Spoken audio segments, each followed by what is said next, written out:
हमने तुम्हारी तरफ ऐसी किताब नाजिल की है जिसमें तुम्हारा तज़किरा है, क्या तुम नहीं समझते? सदक़े फ़ित्र है। सदक़े फ़ित्र में जो फ़ित्र के माना है, फ़ित्र के माना असल में है मुकम्मल करना, रोज़े को ख़त्म करना, रोज़े को मुकम्मल करना।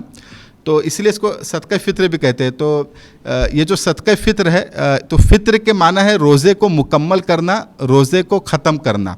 और सदक़े फ़ित्र के माना होते हैं ऐसा सदका जो रोज़े के ख़त्म होने पर दिया जाता है, रोज़े के मुकम्मल होने पर दिया जाता है। और इसको इसलिए ज़रूरी करार दिया गया कि एक हदीस में है कि रसूलुल्लाह सल्लल्लाहु अलैहि वसल्लम ने फरमाया कि जब मुसलमान रोज़ा रखते हैं तो रोज़ा उनका ज़मीन और आसमान के दरमियान मुअल्लक़ रहता है, लटका हुआ रहता है, पेंडिंग रहता है, जब तक कि उनके जो साहिब निसाब लोग हैं वो सदक़े फ़ित्र ना अदा कर दे। मतलब सदक़े फ़ित्र अदा करने के बाद वो रोज़ा फिर अल्लाह के पास जाता है, आसमान पे जाता है। और इसकी हिकमत उलमा ने ये बताई है कि अल्लाह ताला ने दरअसल हमको ये जो रमज़ान का महीना दिया और ये जो रोज़े हमको अता किए, ये अल्लाह की बहुत बड़ी नेमत है और बहुत एहसान अल्लाह ने हमको किया कि ये महीना और ये रोज़े हमको अता किए। अब जाहिर सी बात है इसका जो मकाम है, इसका जो मर्तबा है और इसकी जैसी कदर करनी चाहिए हमसे नहीं हो पाती, उसमें कोताही होती है, कमी रह जाती है हमसे। तो ये अल्लाह ताला ने हम पे एहसान किया कि जो कमी हमारी रह गई रोज़े रखने के दरमियान, रमज़ान गुजारने में, सदक़े फ़ित्र के ज़रिए से वो कमी पूरी हो जाती है। मतलब अल्लाह कहते हैं कि ठीक है तुमसे कमी रह गई तो अब तुम रोज़े के एंडिंग पर, रमज़ान के एंडिंग पर सदक़े फ़ित्र अदा कर दो, इससे तुम्हारी वो जो कमी कोताही रह गई थी वो पूरी हो जाएंगी, उसका कफ़ारा हो जाएगा और तुम्हारा रोज़ा एक मुकम्मल होकर हमारे पास आएगा। तो ये अल्लाह का एहसान है कि सदक़े फ़ित्र हमको दिया गया। अब सदक़े फ़ित्र किसके ऊपर वाजिब है? तो सदक़े फ़ित्र उस पर वाजिब है जिसके ऊपर ज़कात वाजिब है, ना जो साहिब निसाब है, जैसे 7.5 तोला सोना है, 52.5 तोला चांदी है, या उसके बकद्र ज़रूरत से ज़ायद सामान है, यानी एक्स्ट्रा घर है, एक्स्ट्रा गाड़ी है, ज़रूरत से ज़ायद, और वो 52.5 तोला चांदी की मिक़दार से ज़्यादा है मालियत से, तो उसके ऊपर सदक़े फ़ित्र। हाँ, बस ज़कात और इसमें एक फ़र्क यह है कि ज़कात में साल गुजरना ज़रूरी है, जब साल गुजरेगा तब ज़कात है, लेकिन इसमें साल नहीं गुजरना है, इसमें बस है तो आप पे सदक़े फ़ित्र हो जाएगा।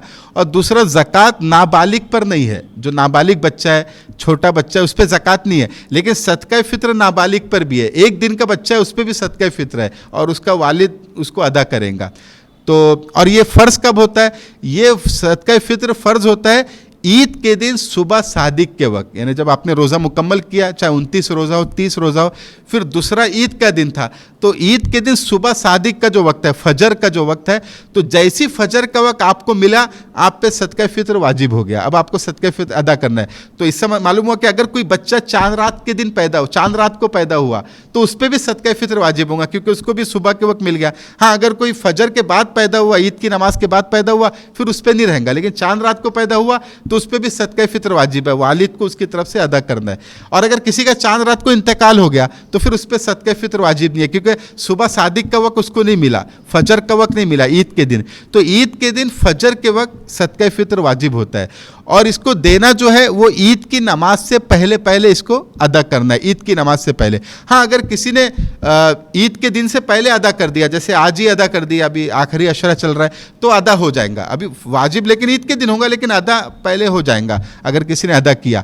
या अगर ईद की नमाज तक किसी ने अदा नहीं किया, हालांकि अदा कर देना चाहिए, लेकिन नहीं किया तो ईद के बाद भी अदा करना है, उसको दूसरे दिन भी अदा करना है। वाजिब साकित नहीं होता, ख़त्म नहीं होता, वो देना तो है ही, लेकिन बेहतर है कि ईद की नमाज से पहले उसको दे दे।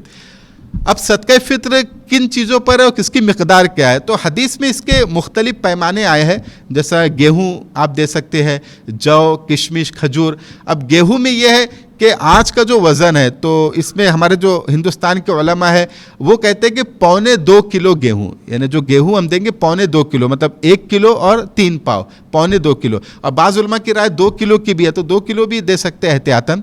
तो अब आप 2 किलो गेहूँ दे दे या उसकी रकम दे दे, जो गेहूँ आप खाते हैं, जो आटा आप खाते हैं उसकी रकम, जैसे 40 रुपये किलो का गेहूँ आप खाते हैं तो 80 रुपया होगा 2 किलो का, तो एक फ़र्द की तरफ से 80 रुपया, और आपका बच्चा है तो उसकी तरफ से भी 80 रुपया, यानी पूरे घर वालों की तरफ से 80 रुपया, एक फ़र्द की तरफ से 80 रुपया। इसी तरह अगर आप खजूर में देना चाहते हैं तो खजूर की जो रेट है वो देख ले।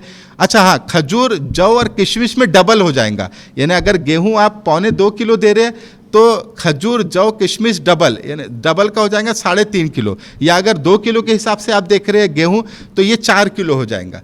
गेहूं आधा है और जौ किशमिश और खजूर के हिसाब से अगर आप दे रहे हैं तो वो डबल हो जाएगा, 2.25 किलो, तो यहाँ पे 3.5 किलो हो जाएगा, या अगर 2 किलो का हिसाब रख रहे तो 4 किलो हो जाएगा। जौ किशमिश और खजूर डबल हो जाएगा।